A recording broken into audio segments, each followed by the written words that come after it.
Hello dear friends, ಇವತ್ತಿನ ವಿಡಿಯೋದಲ್ಲಿ ಒಂದು ಇಂಟ್ರೆಸ್ಟಿಂಗ್ ಆದ 6 ಡೇಸ್ ಚಾಲೆಂಜನ್ನು ನಾವು ಕಲಿತಾ ಇದ್ದೀವಿ. ಈ 6 ಡೇಸ್ ಚಾಲೆಂಜಿಂದ 111% ನಿಮ್ಮ ಲೈಫ್ನಲ್ಲಿ ಅಮೇಝಿಂಗ್ ಚೇಂಜಸ್ ಅಂತೂ ಆಗುತ್ತೆ. ಸೊ ಹಾಗಾದರೆ ಆ 6 ಡೇಸ್ ಮ್ಯಾಜಿಕ್ ಚಾಲೆಂಜ್ ಯಾವುದು ಅಂತ ತಿಳ್ಕೊಳ್ಳೋದಕ್ಕಿಂತ ಮುಂಚೆ, ನನ್ನ ಹೆಸರು Sanjana, I am a healer mindset coach. ನಿಮ್ಮೆಲ್ಲರಿಗೂ believe achieve TV Kannada YouTube ಚಾನೆಲ್ಗೆ ಪ್ರೀತಿಯ ಸ್ವಾಗತ. ನಿಮ್ಮೆಲ್ಲರ ಪ್ರೀತಿಗೆ, ಕಾನ್ಸ್ಟೆಂಟ್ ಸಪೋರ್ಟ್ಗೆ ತುಂಬ ಥ್ಯಾಂಕ್ಸ್. ಯಾರೆಲ್ಲ ಇನ್ನೂ ಸಬ್ಸ್ಕ್ರೈಬ್ ಆಗದೆ ವಿಡಿಯೋ ನೋಡ್ತಾ ಇದ್ದರೆ ಈಗಲೇ ಸಬ್ಸ್ಕ್ರೈಬ್ ಮಾಡಿ, ಬೆಲ್ ಐಕನ್ ಕೂಡ ಪ್ರೆಸ್ ಮಾಡಿ. ಸೊ ಇವತ್ತಿನ ವಿಡಿಯೋ ಸ್ಟಾರ್ಟ್ ಮಾಡೋಣ. Let's get start. ಇಷ್ಟು ವಂಡರ್ಫುಲ್ ಆದ ರಿಸಲ್ಟ್ನ ಕೊಡುವಂತಹ ಮ್ಯಾಜಿಕಲ್ ಚಾಲೆಂಜ್ ಬಗ್ಗೆ ತಿಳ್ಕೊಳ್ಳೋದಕ್ಕಿಂತ ಮುಂಚೆ ಒಂದು ಸ್ಟೋರಿ ನಾನು ನಿಮ್ಮ ಹತ್ರ ಶೇರ್ ಮಾಡಲೇಬೇಕು. ಇದು ರಿಯಲ್ ಲೈಫ್ ಸ್ಟೋರಿ. ತುಂಬ ವರ್ಷದ ಹಿಂದೆ ನಾನು ಕೇಳಿದಂಥ, ಮೋಸ್ಟ್ಲಿ ಇದು ಪಾಡ್ಕಾಸ್ಟಲ್ಲಿ ನಾನು ಕೇಳಿದಂಥ ಸ್ಟೋರಿ. ಸೊ ಈ ವ್ಯಕ್ತಿಯ ಬಗ್ಗೆ ನನಗೆ ನೆನಪಿಲ್ಲ, ಆ ಹೆಸರು ನೆನಪಿಲ್ಲ ನನಗೆ. ಬಟ್ ಸ್ಟಿಲ್ ಈ ಸ್ಟೋರಿ ಮಾತ್ರ, ಸ್ಟೋರಿಯಲ್ಲಿರುವ ಸಣ್ಣ ಪುಟ್ಟ ಡೀಟೇಲ್ಸ್ ಕೂಡ ನನಗೆ ನೆನಪಿದೆ. ಯಾಕಂತ ಅಂದರೆ ಎಟ್ ದ ಎಂಡ್ ಆ ವ್ಯಕ್ತಿಗೆ ಸಿಕ್ಕಂತಹ ರಿಸಲ್ಟ್ ಇದೆಯಲ್ಲ, ನಿಜಕ್ಕೂ ನಿಮ್ಮ ಮೈಂಡ್ ಕಂಪ್ಲೀಟಾಗಿ ಮೈಂಡ್ ಬ್ಲೋ ಆಗುತ್ತೆ. ನಿಮ್ಗೆ ಕಂಪ್ಲೀಟಾಗಿ ಆಶ್ಚರ್ಯ ಅನಿಸುತ್ತೆ.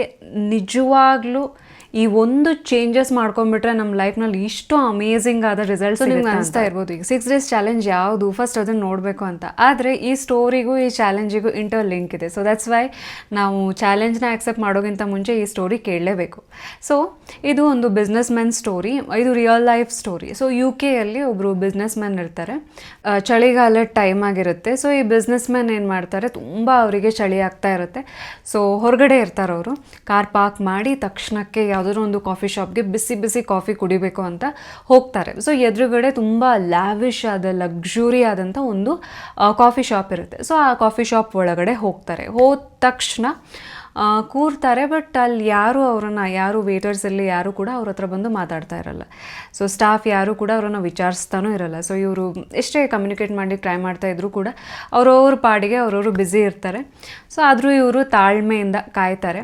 ಒಂದು 15-20 ನಿಮಿಷ ಆದಮೇಲೆ ಒಬ್ಬರು ವೇಟರ್ ಬರ್ತಾರೆ. ಸೊ ಆ ವೇಟರ್ ಹತ್ರ ಹೇಳ್ತಾರೆ, ಒಂದು ಬಿಸಿ ಬಿಸಿ ಆದ ಕಾಫಿ ಆಮೇಲೆ ಅವಕಾಡೋ ಟೋಸ್ಟ್ ಬೇಕು ಅಂತ. ಸೊ ಆರ್ಡ್ರ್ ಮಾಡ್ತಾರೆ. ಸರಿ ಅಂತ ಆ ವೇಟರ್ ಏನು ಮಾಡ್ತಾರೆ, ಆರ್ಡರ್ ಕನ್ಸಿಡರ್ ಮಾಡಿ ಹೋಗ್ತಾರೆ. ಹೋಗಿ ಅರ್ಧ ಗಂಟೆ ತನಕ ಪತ್ತೇನೇ ಇರಲ್ಲ, ಆಯಿತಾ. ಸೊ ಇವರಿಗೆ ಹಸಿವೆ ಬೇರೆ ಆಗಿದೆ, ಚಳಿ ಇದೆ, ಬಿಸಿದೇನಾದರೂ ಕುಡಿಬೇಕು ಅಂತ ಅನಿಸ್ತಾ ಇದೆ. ಬಟ್ ಸ್ಟಿಲ್ ಅರ್ಧ ಗಂಟೆ ತನಕ ಯಾವ ಫುಡ್ಡು ಕೂಡ ಅವರು ಟೇಬಲ್ ಮೇಲೆ ಬರಲ್ಲ. ಸೊ ಅಕ್ಕಪಕ್ಕದ ಟೇಬಲ್ ಅವ್ರಿಗೆ ಸರ್ವ್ ಮಾಡ್ತಾ ಇರ್ತಾರೆ. ಬಟ್ ಇವರಿಗೆ ಆಯಿತಾ, ಒಂದು ಕಾಫಿ ಮತ್ತು ಅವಕಾಡೋ ಟೋಸ್ಟ್ ಸಿಂಪಲ್ ಅದು ಆರ್ಡರ್ ಮಾಡಿರ್ತಾರೆ. ಬಟ್ ಇವ್ರಿಗೆ ಬಂದಿರಲ್ಲ. ಸೊ ಆದರೂ ಸುಮ್ಮನೆ ಕೂತಿರ್ತಾರೆ. ಸೊ ನೆಕ್ಸ್ಟ್ ಏನಾಗುತ್ತೆ, ಕಾಫಿ ಬರುತ್ತೆ. ಸೊ ಕಾಫಿ ತಂದು ಕೊಡ್ತಾರೆ. ಆ ಕಾಫಿ ಹೆಂಗಿರುತ್ತೆ ಅಂತ ಅಂದರೆ, ಹೊರಗಡೆ ಫ್ರೀಝಿಂಗ್ ಚಳಿ, ಆಯಿತಾ, ಫ್ರೀಝಿಂಗ್ ಕೋಲ್ಡ್ ಹೊರಗಡೆ. ಈ ಕಾಫಿ ಹೇಗಿರುತ್ತೆ ಅಂತ ಅಂದರೆ ತಣ್ಣಗಾಗಿರುತ್ತೆ. ಸೊ ಎಷ್ಟೋ ಹೊತ್ತಿನ ಮುಂಚೆ ಮಾಡಿ ತಂದು ಕೊಟ್ಟಂಗಿರುತ್ತೆ. ಸೊ ಎಕ್ಸಾಕ್ಟ್ಲಿ ಕೋಲ್ಡ್ ಕಾಫಿ ಥರ ಇರುತ್ತೆ. ಅದನ್ನು ಕುಡಿಲಿಕ್ಕೆ ಸಾಧ್ಯನೇ ಆಗಿರಲ್ಲ. ಸರಿ, ಸೊ ಏನು ಮಾಡ್ತಾರೆ, ವೇಟರ್ ಹತ್ರ ಕೇಳ್ತಾರೆ, ಸೊ ಇದನ್ನು ಚೇಂಜ್ ಮಾಡ್ಬೋದಾ ಅಂತ, ಬೇರೆ ಕಾಫಿ ಕೊಡ್ಬೋದಾ ಅಂತ. ಆ ವೇಟರ್ ರೂಡಾಗಿ ಬಿಹೇವ್ ಮಾಡ್ತಾರೆ. ಆ್ಯಂಡ್ ಇಲ್ಲ, ಸೊ ಆಗಲ್ಲ, ನಾವು ಬ್ಯುಸಿ ಇದ್ದೀವಿ ಅಂತ. ಸೊ ಆದರೂ ಸುಮ್ಮನೆ ಇರ್ತಾರೆ. ಅವಕಾಡೋ ಟೋಸ್ಟ್ ಬರುತ್ತೆ. ಸೊ ಆ ಟೋಸ್ಟ್ ಬಂದ ತಕ್ಷಣ ಬಾಯಿಗೆ ಹಾಕ್ತಾರೆ, ಉಪ್ಪು, ಆಯಿತಾ, ಕಂಪ್ಲೀಟಾಗಿ ಉಪ್ಪು. ಸೊ ಈಗ ನಿಮ್ಗೇನು ಅನಿಸುತ್ತೆ, ಆ ವ್ಯಕ್ತಿ ಎಕ್ಸಾಕ್ಟ್ಲಿ ಹೆಂಗೆ ರಿಯಾಕ್ಟ್ ಮಾಡಿರ್ಬೋದು? ದೇವ್ರೆ, ನನ್ನ ಹಣೆ ಬರೋದಲ್ಲಿ ಒಂದು ಕಾಫಿನೂ ಬರ್ದಿಲ್ವಾ? ನನ್ನ ಹಣೆ ಬರ ಎಷ್ಟು ಕೆಟ್ಟೋಗಿದೆ. ಇವತ್ತಿನ ದಿನಾನೇ ವೇಸ್ಟ್ ಆಯಿತು, ಯಾಕಾದರೂ ಈ ಕಾಫಿ ಶಾಪಿಗೆ ಬಂದು ಅಲ್ವಾ? ಸೊ ಕಂಪ್ಲೇಂಟ್ ಮಾಡ್ತಾ, ದೇವ್ರೇ ಅಂತ ಹೇಳ್ತಾ, ಅಥವಾ ವೇಟರ್ಸ್ಗೆ ಒಂದಷ್ಟು ಕೆಟ್ಟದಾಗಿ ಬೈದು, ನಿಮ್ಮದು ರೆಸ್ಟೋರೆಂಟೇ ಸರಿ ಇಲ್ಲ, ಕಾಫಿ ಶಾಪೇ ಸರಿ ಇಲ್ಲ, ಹಾಗೆ ಹಿಂಗೆ ಅಂತ ದೊಡ್ಡ ಸೀನ್ ಕ್ರಿಯೇಟ್ ಮಾಡಿ. ಸೊ ಇವೆಲ್ಲ ಆ ವ್ಯಕ್ತಿ ಮಾಡಿದ್ದರು ಅಂತ ಅನಿಸುತ್ತಾ ನಿಮಗೆ? ನೋ. ಪ್ಲಾಟ್ ಟ್ವಿಸ್ಟ್ ಏನು ಅಂತ ಅಂದರೆ, ಯಾವುದೇ ರೀತಿಯ ಈಗ ಹೇಳಿದ್ನಲ್ಲ, ಸೊ ಯಾವುದೇ ರೀತಿಯಲ್ಲೂ ಅವರು ರಿಯಾಕ್ಟೇ ಮಾಡಲಿಲ್ಲ. ಎಕ್ಸಾಕ್ಟ್ಲಿ ಹಾಗಾದರೆ ಆ ವ್ಯಕ್ತಿ ಮಾಡಿದಾದರೂ ಏನು? ಸೊ ನಿಮಗೆ ಗೊತ್ತು, ಆರ್ಡರ್ ಮಾಡಿ ಒಂದು ಅರ್ಧ ಗಂಟೆ ತನಕ ಅವರಿಗೆ ಆರ್ಡರ್ ಬಂದಿಲ್ಲ, ಹೌದಾ? ಅವರಿಗೆ ತಿಂಡಿ ಇರಲಿ ಅಥವಾ ಕಾಫಿ ಇರಲಿ ಸರ್ವ್ ಮಾಡಿಲ್ಲ. ಆ ವೇಟಿಂಗ್ ಪೀರಿಯಡಲ್ಲಿ ಆ ವ್ಯಕ್ತಿ ಎಕ್ಸಾಕ್ಟ್ಲಿ ಏನು ಮಾಡ್ತಾಯಿದ್ರು ಅಂತ ಅಂದರೆ, ಸಿನ್ಸ್ ಅದು ತುಂಬ ಲಕ್ಸುರಿ ಲ್ಯಾವಿಶ್ ವಾತಾವರಣ ಇರುವಂಥ ಕಾಫಿ ಶಾಪ್ ಇದ್ದಿದ್ದರಿಂದ ಅಲ್ಲಿ ಇರುವಂಥ ಫರ್ನಿಚರ್ಸ್ನ ನೋಡ್ತಾಯಿದ್ರು. ವಾವ್, ಎಷ್ಟು ಚೆನ್ನಾಗಿದೆ, ಎಷ್ಟು ಚೆನ್ನಾಗಿ ಫರ್ನಿಚರ್ ಮಾಡಿದ್ದಾರೆ. ಅಲ್ಲಿ ಲೈಟಿಂಗ್ಸ್ ಅರೇಂಜ್ಮೆಂಟ್ ಇತ್ತು, ಅದನ್ನು ನೋಡ್ತಾಯಿದ್ರು. ಆ್ಯಂಡ್ ಅವರ ಟೇಬಲ್ ಮೇಲೆ ಚೆನ್ನಾಗಿರುವಂತಹ ಫ್ಲವರ್ಸ್ ಅರೇಂಜ್ ಮಾಡಿ ಮಾಡಿದರು ಅದನ್ನು ನೋಡ್ತಾ ಇದ್ರು ಆ್ಯಂಡ್ ಯೂನಿವರ್ಸ್ಗೆ ಥ್ಯಾಂಕ್ಸ್ ಹೇಳ್ತಾ ಇದ್ರು. Universe, I am so blessed, ನಾನು ಎಷ್ಟು ಬ್ಲೆಸ್ಡ್ ಆಗಿದ್ದೀನಿ, ಇಂಥ ಒಳ್ಳೆ ವಾತಾವರಣದಲ್ಲಿ ಬಂದು ಕೂರ್ಲಿಕ್ಕೆ ನಂಗೆ ಅವಕಾಶ ಆಗ್ತಾ ಇದೆಯಲ್ಲ, ಹೊರಗಡೆ ಅಷ್ಟು ಚಳಿ ಇದ್ದರೂ ಕೂಡ ಇಲ್ಲಿ ಬೆಚ್ಚಗೆ ಇರಲಿಕ್ಕೆ ಒಂದಷ್ಟು ಟೈಮ್ ನನಗೆ ಸಿಕ್ತಲ್ಲ ಅಂತ ಕಂಟಿನ್ಯೂಸ್ಲಿ ಯೂನಿವರ್ಸ್ಗೆ ಥ್ಯಾಂಕ್ಸ್ ಹೇಳ್ತಾ ಇದ್ರು. ಆ್ಯಂಡ್ ಪ್ರೆಸೆಂಟ್ ಮೂಮೆಂಟಲ್ಲಿ ಏನೆಲ್ಲ ಇದೆಯೋ ಅದರ ಪಾಸಿಟಿವ್ ಸೈಡ್ ನೋಡ್ತಾ ಇದ್ರು. ಸರಿ, ಸೊ ಈಗ ನೆಕ್ಸ್ಟು ತಣ್ಣಗಿರುವಂಥ ಕಾಫಿ ಆ ವ್ಯಕ್ತಿಗೆ ತಂದು ಸರ್ವ್ ಮಾಡಿದಾಗ ಇನ್ನೊಂದು ಸಲ ವೇಟರ್ ಹತ್ರ ಕೇಳ್ತಾರೆ, ಪೊಲೈಟಾಗೇ ಕೇಳ್ತಾರೆ. ಸೊ ಆದರೆ ರೂಡಾಗಿ ಬಿಹೇವ್ ಮಾಡಿರ್ತಾರೆ waiter. So do you think ಆ ವೇಟರ್ ಜೊತೆ ಅವರು ಜಗಳ ಮಾಡಿದ್ರೆ? ಇಲ್ಲ. ಎಕ್ಸಾಕ್ಟ್ಲಿ ಆ ಬಿಸ್ನೆಸ್ ಮ್ಯಾನ್ ಏನು ಮಾಡಿದರು ಅಂತ ಅಂದರೆ, ಓಕೆ, ಈ ವ್ಯಕ್ತಿಗೆ ಯಾವ ಕಾರಣದಿಂದ ಈ ವ್ಯಕ್ತಿ ನನ್ನ ಮೇಲೆ ರೇಗಾಡ್ತಾ ಇದ್ದಾನೋ, ಕೂಗಾಡ್ತಾ ಇದ್ದಾನೋ ಗೊತ್ತಿಲ್ಲ. ಪಾಪ ಆತನ ಮನೆ ಪರಿಸ್ಥಿತಿ ಹೆಂಗಿದೆಯೋ ಗೊತ್ತಿಲ್ಲ, ಅಥವಾ ಆತನ ಫಿನಾನ್ಷಿಯಲ್ ಲೈಫ್ ಹೆಂಗಿದೆಯೋ ಗೊತ್ತಿಲ್ಲ. ದೇವರೇ ಅಥವಾ universe, so bless him. So ಅವ್ರ ಒಳಗಡೆ ಏನಿದೆ ಅದನ್ನೇ ಹೊರಗೆ ಹಾಕ್ಲಿಕ್ಕೆ ಸಾಧ್ಯ, ಹೌದಾ? ಸೊ ಆದ್ದರಿಂದ ಅವ್ರ ಲೈಫ್ನಲ್ಲಿ ಏನೆಲ್ಲ ಸಮಸ್ಯೆ ಇದೆ ಅದನ್ನು ಹೀಲ್ ಮಾಡು, ಗಾಡ್ ಬ್ಲೆಸ್ ಯು ಅಂತ ಮನಸ್ಸಿನಲ್ಲೇ ಆ ವ್ಯಕ್ತಿಗೆ ಬ್ಲೆಸ್ ಮಾಡ್ತಾರೆ. ಇನ್ನು ಅವಕಾಡೋ ಟೋಸ್ಟ್ ಏನಿದೆ ಅದನ್ನು ಬಾಯಿಗೆ ಹಾಕಿದರೆ ಉಪ್ಪು ಅಲ್ವಾ? ಸೊ ಆಗ ಏನು ಮಾಡ್ತಾರೆ, ಆಗೇನು ಅವರು ಕಂಪ್ಲೇಂಟ್ ಮಾಡಿಲ್ಲ, ಬದಲಾಗಿ ಏನು ಮಾಡ್ತಾರೆ ಅಂತಂದರೆ, ಸರಿ, ಈ ಅವಕಾಡೋ ಫ್ರೂಟ್ ಬೆಳೆದಿರುವಂತಹ ಫಾರ್ಮರ್ಸ್ ಇರಲಿ, ಅವರಿಗೆ ಥ್ಯಾಂಕ್ಸ್, ಇಷ್ಟೆಲ್ಲ ಎಫರ್ಟ್ ಹಾಕಿ ನನ್ನ ಟೇಬಲ್ ಮೇಲೆ ಇಷ್ಟು ತಂದು ಕೊಟ್ಟಿದ್ದಾರಲ್ಲ, ಸೊ ಇದಕ್ಕೆ ಥ್ಯಾಂಕ್ಸ್ ಅಂತ ಹೇಳಿ ಬಿಲ್ ಪೇ ಮಾಡ್ತಾರೆ ಖುಷಿಯಿಂದ. ನಿಮಗೆ ಸರ್ಪ್ರೈಸ್ ಆಗ್ಬೋದು, ಎಕ್ಸ್ಟ್ರಾ ಟಿಪ್ಸ್ ಕೂಡ ಆ್ಯಡ್ ಮಾಡಿ ಆ ವ್ಯಕ್ತಿಗೆ ಪೇ ಮಾಡಿ ಇನ್ನೇನು ಆ ಕಾಫಿ ಶಾಪಿಂದ ಹೊರಡಬೇಕು. ಡೋರ್ ಓಪನ್ ಮಾಡಿ ಒಂದು ಹೆಜ್ಜೆ ಹೊರಗಿಡೋ ತನಕ ಅವರಿಗೊಂದು ಮೆಸೇಜ್ ಬರುತ್ತೆ, ಓಕೆನಾ? ಸೊ ಏನಿದು ಮೆಸೇಜ್ ಅಂತ ತೆಗೆದು ನೋಡ್ತಾರೆ. ಸೊ ಆವಾಗ ಸರ್ಪ್ರೈಸ್, ಶಾಕ್ ಎರಡು ಒಟ್ಟಿಗೆ ಕಾದಿರುತ್ತೆ. ಏನು ಅಂತ ಅಂದರೆ, ಸೊ 6 ತಿಂಗಳಿಂದ ಒಂದು ಬಿಸ್ನೆಸ್ ಡೀಲ್ಗೆ ಅವರು ವೇಟ್ ಮಾಡ್ತಾ ಇದ್ದಾರೆ. ಆ ಒಂದು ಬಿಸ್ನೆಸ್ ಡೀಲ್ ಸಿಕ್ಕಿದ್ರೆ ಅವ್ರ ಲೈಫ್ ಕಂಪ್ಲೀಟಾಗಿ ಚೇಂಜ್ ಆಗುವಂತಹ ಒಂದು ಸಂದರ್ಭ ಇತ್ತು. ಯಾಕಂದರೆ ಅಷ್ಟು ದೊಡ್ಡ ಬಿಸ್ನೆಸ್ ಡೀಲ್ ಅದು. ಸೊ ಅವ್ರ ಕೈಯಲ್ಲಿ ಎಲ್ಲ ಪ್ರಯತ್ನ ಮಾಡಿದರು, ಬಟ್ 6 ತಿಂಗಳಿಂದ ಆ ಒಂದು ಬಿಸ್ನೆಸ್ ವಿಷಯಕ್ಕೆ ಯಾವುದೇ ರೀತಿ ಡೆವಲಪ್ಮೆಂಟ್ ನಡೆದಿರಲಿಲ್ಲ. ಒಂದು ರೀತಿ ಸ್ಟಕ್ ಆಗಿತ್ತು ಅಂತಲೇ ಹೇಳ್ಬೋದು. ಆದರೆ ಈ ಕಾಫಿ ಶಾಪಿಂದ ಹೊರಗಡೆ ಬಂದ ತಕ್ಷಣ ಬರ್ತಾ ಇರಬೇಕಾದ್ರೆ ಒಂದು ಮೆಸೇಜ್ ಬರುತ್ತೆ. ಏನಂತ ಅಂದರೆ, ಆ ಬಿಸ್ನೆಸ್ ಡೀಲ್ ಈ ವ್ಯಕ್ತಿಗೆ ಆಗಿರುತ್ತೆ. ಕೋಟ್ಯಾಂತರ ರೂಪಾಯಿಗಳ ಬಿಸ್ನೆಸ್ ಡೀಲ್ ಈ ವ್ಯಕ್ತಿಗೆ ಸಿಕ್ಕಿರುತ್ತೆ, ಈ ಬಿಸ್ನೆಸ್ ಮ್ಯಾನ್ಗೆ ಸಿಕ್ಕಿರುತ್ತೆ. ಸೊ ಈ ಸ್ಟೋರಿ ಕೇಳಿದ ತಕ್ಷಣ ನಿಮ್ಗೇನು ಅನಿಸ್ತು? ಸಡನ್ನಾಗಿ ಸರ್ಪ್ರೈಸ್ ಆಗಿರಬೇಕು ಅಲ್ವಾ? ಒಂದು ರೀತಿ ಮೈಂಡ್ನ ಪೋರ್ಟಲ್ಲೇ ಓಪನ್ ಮಾಡ್ದಂಗೆ ಆಗಿರ್ಬೋದು ಅಲ್ವಾ? ಸೊ ಯಾಕೆ? Mind set. ಸೊ ಸಿಚುವೇಶನ್ ಹೆಂಗೆ ಇರಲಿ, ಆ ಸಿಚುವೇಶನಲ್ಲಿ ನಿಮ್ಮ ಮೈಂಡ್ ಸೆಟ್ ಹೇಗಿರುತ್ತೆ, that matters the most. So ಈಗ ನೀವೇ ಹೇಳಿ, ಆ ವ್ಯಕ್ತಿ ಸೊ ನಿಜವಾಗ್ಲೂ ಕಂಪ್ಲೇನ್ ಮಾಡುವಂತಹ ಎಲ್ಲ ಅವಕಾಶ ಇತ್ತು, ಸಂದರ್ಭನೂ ಇತ್ತು, ಸಿಟ್ಟು ತರಿಸುವಂಥ ಸಂದರ್ಭನೂ ಇತ್ತು, ಹೌದಾ?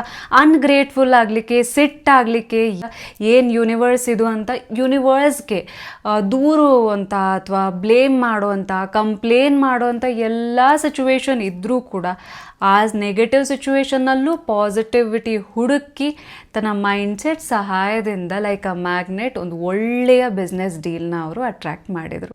ಸೊ ಯೂನಿವರ್ಸ್ಗೆ ಯಾವಾಗಲೂ ಅಷ್ಟೇ ಕಂಪ್ಲೇನ್ ಮಾಡುವಂತಹ ಮಕ್ಕಳು ಇಷ್ಟ ಆಗಲ್ಲ. ನಾವೆಲ್ಲರೂ ಕೂಡ ಯೂನಿವರ್ಸ್ನ ಮಕ್ಕಳು ಅಲ್ವಾ?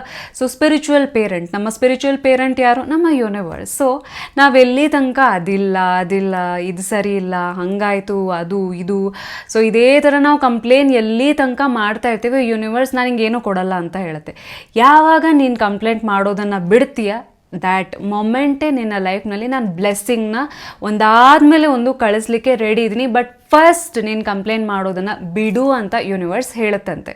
ಕಂಪ್ಲೇನ್ ಮಾಡೋದ್ರಿಂದ ಬರೀ ನಮ್ಮ ಎನರ್ಜಿ ಅಷ್ಟೇ ಲೋ ಆಗಲ್ಲ, ಬದಲಾಗಿ ಬ್ರೈನ್ನಲ್ಲಿ ಎಕ್ಸಾಕ್ಟ್ಲಿ ಏನಾಗ್ತಾ ಇರುತ್ತೆ ಅಂತ ಅಂದರೆ, ನ್ಯೂರೋ ಸೈನ್ಸ್ ಪ್ರಕಾರ ಸೊ ನೀವು ಬರೀ ಕಂಪ್ಲೇಂಟ್ ಮಾಡೋದು, ಜಡ್ಜ್ ಮಾಡೋದು, ಕ್ರಿಟಿಸೈಸ್ ಮಾಡೋದು, ವಿಕ್ಟಿಮ್ ಮೈಂಡ್ಸೆಟ್ಟಲ್ಲಿ ಇದ್ದಾಗ ಏನಾಗುತ್ತೆ ಅಂತ ಅಂದರೆ, ನಿಮ್ಮ ಬ್ರೈನ್ನ ಡಿಸಿಷನ್ ಮೇಕಿಂಗ್ ಪವರ್ ಕಮ್ಮಿ ಆಗ್ತಾ ಹೋಗುತ್ತೆ. And also problem solving ability, ನಮ್ಮ ಬ್ರೈನ್ನಲ್ಲಿ ನ್ಯಾಚುರಲಿ ಇರುವಂತಹ ಪ್ರಾಬ್ಲಮ್ ಸಾಲ್ವಿಂಗ್ ಎಬಿಲಿಟಿ, ಫೋಕಸ್ ಮಾಡುವಂಥದ್ದು ಎಲ್ಲವೂ ಕೂಡ ಕಮ್ಮಿ ಆಗ್ತಾ ಹೋಗುತ್ತೆ. ಆ್ಯಂಡ್ ಅದ್ರ ಜೊತೆಗೆ ಏನಾಗುತ್ತೆ ಅಂತ ಅಂದರೆ, ಸೊ ಈಗ ಪ್ರತಿ ವಿಷಯದಲ್ಲೂ ಕೂಡ ಪ್ರಾಬ್ಲಮ್ಗೆ ಸೊಲ್ಯೂಷನನ್ನು ಹುಡ್ಕೋದು ಬಿಟ್ಟು ಉಲ್ಟಾ ಬ್ರೈನ್ ಏನು ಮಾಡುತ್ತೆ ಅಂತಂದರೆ, ಪ್ರತಿಯೊಂದು ಸೊಲ್ಯೂಷನಲ್ಲೂ ಪ್ರಾಬ್ಲಮ್ ಹುಡುಕ್ಲಿಕ್ಕೆ ಸ್ಟಾರ್ಟ್ ಮಾಡುತ್ತೆ. ಅಂದರೆ ಪ್ರತಿ ಒಂದು ಸಿಚುವೇಶನ್ನಲ್ಲೂ ಕೂಡ ಏನು ವರ್ಕ್ ಆಗ್ತಾ ಇದೆ ಅನ್ನೋದನ್ನು ನೋಡೋದು ಬಿಟ್ಟು ಏನು ವರ್ಕ್ ಆಗ್ತಾ ಇಲ್ಲ, ಏನು ಕೆಟ್ಟದಾಗಬಹುದು, ಏನು ಕೆಟ್ಟದ್ದು ಆಗಿದೆ, ಸೊ ಬರೀ ನೆಗೆಟಿವಿಟಿ ಕಡೆನೇ ಫೋಕಸ್ ಮಾಡ್ತಾ ಹೋಗುತ್ತೆ. ಇದರಿಂದ ನಿಮ್ಮ ಕಾನ್ಫಿಡೆನ್ಸ್ ಕಮ್ಮಿ ಆಗಿದೆ, ಲೆಸ್ ಅಟ್ರಾಕ್ಟಿವ್ ಆಗ್ತಾ ಹೋಗ್ತೀವಿ ನಾವು.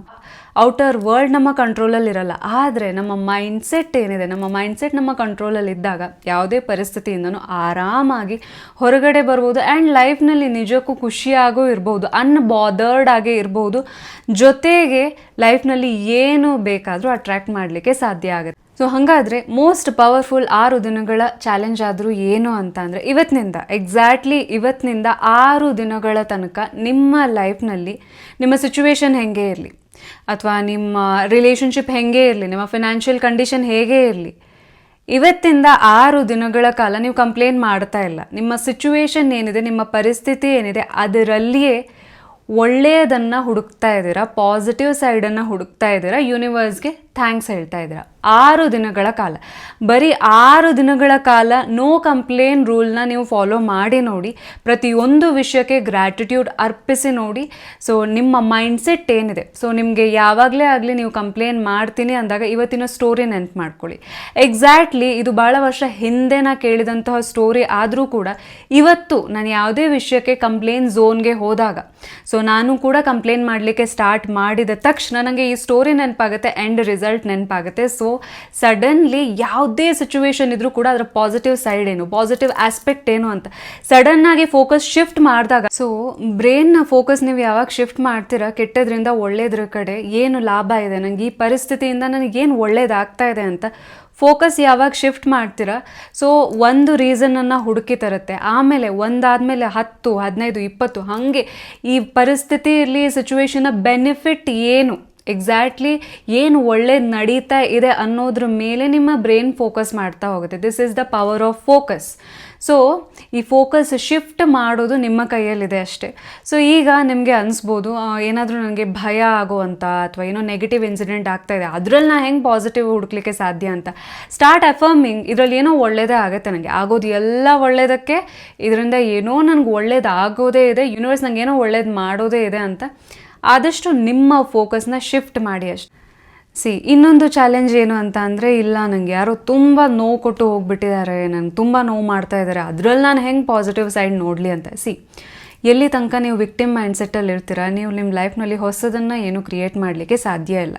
ಅವರಿಂದ ಹಾಗಾಯಿತು, ಅವರಿಂದ ನಾ ಹಾಗಾದೆ ಹಿಂಗಾದೆ ಅನ್ನೋದು it's a waste of time and waste of energy. So ಏನಂತ ಅಂದರೆ, ಆಯಿತು ಅದರಲ್ಲೇ ಏನು ಪಾಸಿಟಿವಿಟಿ ಇದೆ, ಲೈಕ್ ನೀವು ಸ್ಟ್ರಾಂಗ್ ಆದ್ರಿ, ನೀವು ಇಮೋಷ್ನಲಿ ಸ್ಟ್ರಾಂಗ್ ಆದ್ರಿ, ನಿಮ್ಮನ್ನು ನೀವು ಪ್ರೀತಿ ಮಾಡೋದನ್ನು ಕಲ್ತ್ರಿ.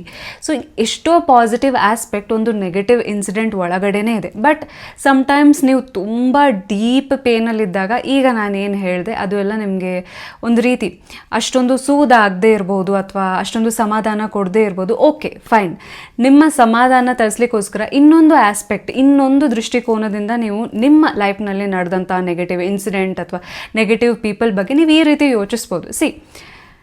ಮನಸ್ಸು ಚೆನ್ನಾಗಿದ್ದರೆ, ನಿಮ್ಮ ಮನಸ್ಸು ಒಳ್ಳೆಯದಿದ್ದರೆ, ಸೊ ದೇವರು ಖಂಡಿತವಾಗಿಯೂ ನಿಮ್ಮ ಬೆನ್ನ ಹಿಂದೆ ನಿಂತು ಕಾಯ್ತಾರೆ, ದೇವರು ಅಥವಾ ಯೂನಿವರ್ಸ್. ಹೌದಾ? ಸೊ ನಿಮಗೆ ಗೊತ್ತಿದೆ ನಿಮ್ಮ ಮನಸ್ಸು ಏನು ಅಂತ, ನಿಮ್ಮ ಇಂಟೆನ್ಷನ್ ಅಥವಾ ನೀವು ಏನು ಅನ್ನೋದು ನಿಮಗೆ ಗೊತ್ತಿದೆ. ಹೌದಾ? ಅದರ ರಿಸಲ್ಟೇ ನೀವು ನಂಬಿರುವಂತಹ ಯೂನಿವರ್ಸ್ ನಿಮಗೆ ಯಾವುದೇ ಕಷ್ಟದ ಪರಿಸ್ಥಿತಿಯಲ್ಲಿ ಇಲ್ಲಿ ನಿಂತು ಕಾಪಾಡಿದೆ. ಹೌದಾ? ನಿಮ್ಮನ್ನು ಕಾಪಾಡಿರುವಂತಹ ಯೂನಿವರ್ಸ್ಗೆ ನಿಮ್ಮ ಮನಸ್ಸಿನಲ್ಲಿ ಆಗ್ತಾ ಇರುವಂಥ, ನೀವು ಹಾಕಿರುವಂತಹ ಕಣ್ಣೀರಿರ್ಬೋದು, ಅಥವಾ ನಿಮ್ಮ ಮನಸ್ಸಿನ ನೋವು, ನೀವು ಹಾಕಿರುವಂಥ ಉಸಿರು ಗೊತ್ತಿಲ್ವಾ? ಸೊ ನಿಮಗೆ ಯಾರು ನೋವು ಮಾಡಿದ್ದಾರೆ ಆ ಸಿಚುವೇಶನ್ನ, ಆ ನೆಗೆಟಿವಿಟಿಯನ್ನು ಇನ್ನೂ ನಿಮ್ಮ ಆರಾದಲ್ಲಿ, ನಿಮ್ಮ ಎನರ್ಜಿ ಫೀಲ್ಡಲ್ಲಿ ಇಟ್ಕೊಂಡು, ದೇವರೇ ಅವ್ರು ನನಗೆ ಹಂಗೆ ಮಾಡಿದರು, ಹಿಂಗೆ ಮಾಡಿದರು, ಯಾಕೆ ಹಿಂಗಾಯಿತು ಅಂತ ದೂರೋ ಬದಲಾಗಿ, ಕಂಪ್ಲೇಂಟ್ ಮಾಡೋ ಬದಲಾಗಿ ಬಿಟ್ಬಿಡಿ ದೇವರಿಗೆ ಅಥವಾ ಯೂನಿವರ್ಸಿಗೆ. ಸೊ ಸರಿ, ನಿಮ್ಗೆ ಏನಾಯಿತು, ನಿಮ್ಗೆ ಏನೇನು ಹರ್ಟ್ ಆಯಿತು, ಒಂದು ಸಲ ಕುತ್ಕೊಳ್ಳಿ, ಯೂನಿವರ್ಸ್ ಎದುರುಗಡೆ ಕುತ್ಕೊಳ್ಳಿ. ಆಗಿರುವಂಥ ಎಲ್ಲ ಹರ್ಟ್, ಇನ್ಸಲ್ಟ್, ಇರಿಟೇಷನ್ ಎಲ್ಲವನ್ನು ಯೂನಿವರ್ಸ್ಗೆ ಅರ್ಪಿಸಿಬಿಡಿ. ಎಲ್ಲ ಯೂನಿವರ್ಸ್ ಹತ್ರ ಹೇಳಿ ಒಪ್ಪಿಸಿ ಆದಮೇಲೆ ಹೇಳಿಬಿಡಿ ಯೂನಿವರ್ಸ್ಗೆ, ನೋಡಪ್ಪ ನೀನೇ ನೋಡ್ಕೊ ಅಷ್ಟೇ, ಎಲ್ಲ ನಿಂಗೆ ಅರ್ಪಿಸ್ತಾ ಇದ್ದೀನಿ, ನೀನೇ ನೋಡ್ಕೊ. ಸೊ ಯೂನಿವರ್ಸ್ಗೆ ನೀವು ಅರ್ಪಿಸಿದಾಗ ಗೊತ್ತು, ನೀವು ನಂಬಿರುವಂತಹ ಯೂನಿವರ್ಸ್ಗೆ ನಿಮ್ಮನ್ನು ಕಾಪಾಡುತ್ತೆ. ಆ್ಯಂಡ್ ನಿಮಗೆ ನೋವು ಕೊಟ್ಟವರಿಗೆ, ಅನ್ನೆಸೆಸರಿ ಹರ್ಟ್ ಮಾಡಿದವರಿಗೆ ಖಂಡಿತ ಕರ್ಮ ರಿಟರ್ನ್ ಆಗೇ ಆಗುತ್ತೆ. ಲೆಟ್ ದೆಮ್ ಫೇಸ್ ದೇಯರ್ ಕರ್ಮ. ಆ ಕರ್ಮ ಸೈಕಲಲ್ಲಿ ನೀವು ಯಾಕೆ ಹೋಗಿ ಪ್ರತಿದಿನ ಕೂತು ದೇವರೇ ಹಂಗಾಯಿತು ಹಿಂಗಾಯಿತು ಅಂತ ದೂರ್ತಾ ಇದ್ದೀರ? ಇದರಿಂದ ಏನಾಗುತ್ತೆ, ನಿಮ್ಮ ವೈಬ್ರೇಷನ್ನಲ್ಲಿ, ನಿಮ್ಮ ಆರಾದಲ್ಲಿ ಕಸನ ನೀವೇ ತಂದು ಹಾಕ್ತಾ ಇರ್ತೀರ. ಯಾಕೆ ಕಸದ ಜೊತೆಗೆ ನೀವು ನಿಮ್ಮ ಪ್ಯೂರ್ ಎನರ್ಜಿಯನ್ನು ವೇಸ್ಟ್ ಯಾಕೆ ಮಾಡ್ತೀರ? ಬಿಟ್ಟು ಹಾಕಿ. ಅದು ಒಂದು ಒಳ್ಳೆ ರೀಸನ್ನಿಗೆ ಆಯಿತು, ನಿಮ್ಮನ್ನು ಸ್ಟ್ರಾಂಗ್ ಮಾಡಲಿಕ್ಕೆ ಆಯಿತು. ಅದರ ಪಾಸಿಟಿವ್ ಆಸ್ಪೆಕ್ಟ್ ನೋಡಿ. ಅದರ್ ಸೈಡ್ ಏನಿದೆ ಅದನ್ನು ಯೂನಿವರ್ಸ್ಗೆ ಬಿಟ್ಬಿಡಿ. ಯೂನಿವರ್ಸ್ ನಮ್ಮ ಸ್ಪಿರಿಚುವಲ್ ಪೇರೆಂಟ್ ಅಂದಮೇಲೆ ಆಯಿತಾ, ನಮ್ಮ ಅಪ್ಪ ಅಮ್ಮ ಏನಿದ್ದಾರೆ ಅವರೇ ಮಕ್ಕಳಿಗೆ ನೋವಾದರೆ ಸಹಿಸಲ್ಲ. ಇನ್ನು ನಮ್ಮನ್ನು ಕಾಪಾಡ್ತಾ ಇರುವಂಥ, ನಮ್ಮ ಸೋಲ್ನ ರಕ್ಷಿಸ್ತಾ ಇರುವಂತಹ ಯೂನಿವರ್ಸ್ ನಿಮ್ಮ ಸೋಲ್ಗೆ ನೋವಾದರೆ, ನೀವು ಕಷ್ಟಪಡ್ತಾ ಇದ್ದರೆ ಸಹಿಸುತ್ತಾ? ಆ ನೋವು, ಆ ಸೋಲ್ಗೆ ನೋವು ಕೊಟ್ಟಂತಹ ವ್ಯಕ್ತಿಗಳನ್ನು ಇಲ್ಲ ಅಲ್ವಾ?